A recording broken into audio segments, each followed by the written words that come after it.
Aš nepavaldžiu Ispanijos monarchijos noram, kad, reiškia, šventąją dvasią iš manęs iškankintų Leticija Ortės kažkada užėmusi mano darbo vietą, troškusi pasavinti. Yra sielas Jomantų giminės, aš kiaulininkas, nes aš į dešinę pasukau nei į kairę.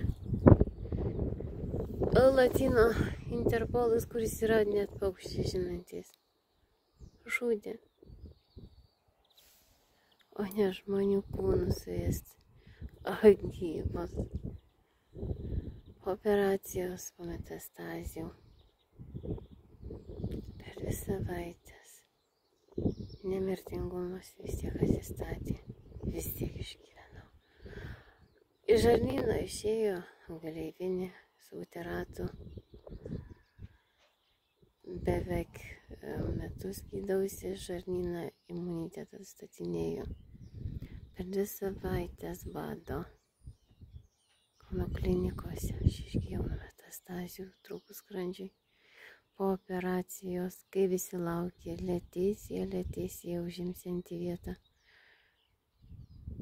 Prasidėjo karas Ukrainoje, Leticija su Zelenskiu, vėlgi jie išėjo į savo aktoriavimo žypį tekstai.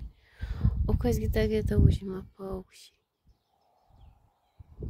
Paukščiai šūduose ieško sliekų. Ne žmonės yra tie, kuriuos galėtų suėst mašinos, robotai, formai, aliuzijos buvusios imperijos. Ar markelizacija nusikryžiuoti dėl Kristaus, kai jis yra gyva dvasia. Nemirtingumas yra Velykos, o ne avinėlių aukojimai. Atsimink, Dievas pasakė Abraomui, nežudyk savo sūnaus, nes užteks kančių žemėje, nes myliu aš tą žemę, žmonės ir visą, ką sutvėriau. Taip kalba širdys vienuolių, kurie tampa savo noru vieniši, nesvarbu, kiek nuodėmių padariusi Prancūzija, vis tiek nesikryžiuok savo vaikų.